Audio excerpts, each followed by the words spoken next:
प्रयागराजमध्ये भरलेल्या महाकुंभ मेळ्यामध्ये भाविकांनी पवित्र स्नानाचा नवा रेकॉर्ड केलाय। आतापर्यंत 20 कोटींहून अधिक भाविकांनी महाकुंभ मेळ्यामध्ये स्नान केलेलं आहे।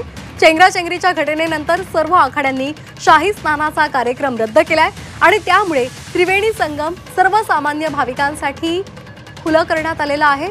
या भागामध्ये भाविकांची गर्दी वाढलेली आहे आणि त्यामुळे आज दिवसभरात पवित्र स्नान करणाऱ्या भाविकांचा आकडा वाढण्याची शक्यता आहे।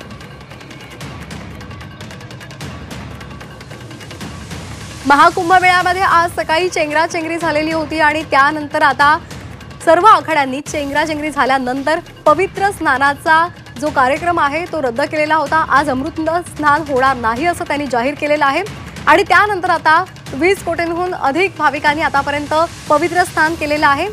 शाही स्नानाचा कार्यक्रम रद्द झालाय आणि त्यामुळे त्रिवेणी संगम सर्वसामान्य भाविकांसाठी खुलं करण्यात आलंय। या संदर्भात अधिक माहिती घेणार आहोत आमच्या प्रतिनिधी उर्वशी खोना यांच्याकडून।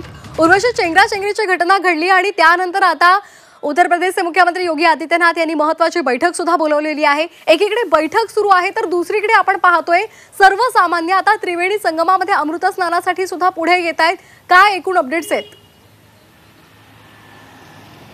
सध्या बघितलं तर 2.25 कोटी अशी जी आहे सकाळपर्यंत स्नान झालेत, अमृत स्नान असं समजून येत आहे। इतकंच नव्हे तर आता जे आहेत रायबरेलीला वाहनांना थांबवलं गेलं आहे कारण की तिथे गर्दी वाढत चालली आहे।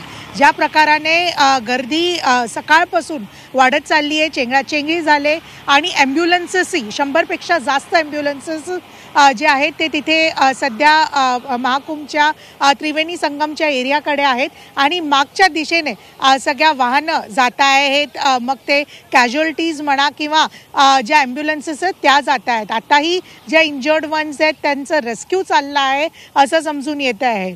एरियल सर्वेलन्स केलं जात आहे कारण की सिक्युरिटी आणि सेफ्टी मेजर्स त्याच्यासाठी जे आहे कोणतं मार्ग आणि नियंत्रण आणण्यासाठी, गर्दीला नियंत्रण आणण्यासाठी जे आहे एरियल सर्वेलन्स चालला आहे।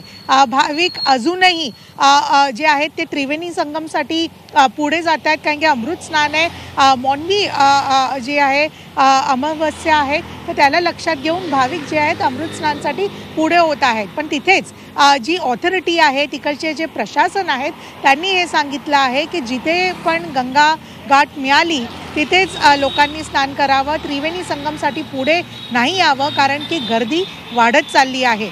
इथे हे सगळं होतानाच आपण बघतो की पंतप्रधान नरेंद्र मोदी जे आहेत त्यांनी 3दा योगी आदित्यनाथ यांच्याशी चर्चा करून तिकडची जी कंडिशन आहे, तिकडची जी स्थिती आहे त्याचा आढावा घेतला आहे।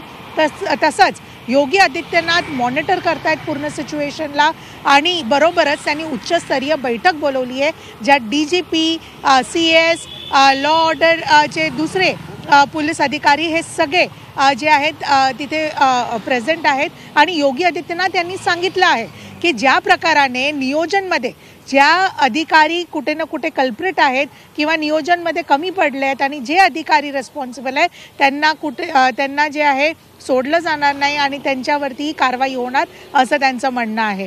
आता पुढे रेस्क्यू ऑपरेशन्स ऑन आहेत पण भाविकांना Zee24 तासकडून झी मीडियाकडूनही हे सांगितलं जात आहे की सांभाळून राहावं कारण की तिथे अजूनही गर्दी वाढत चालली आहे। अगदी धन्यवाद आपण दिलेल्या या माहितीसाठी।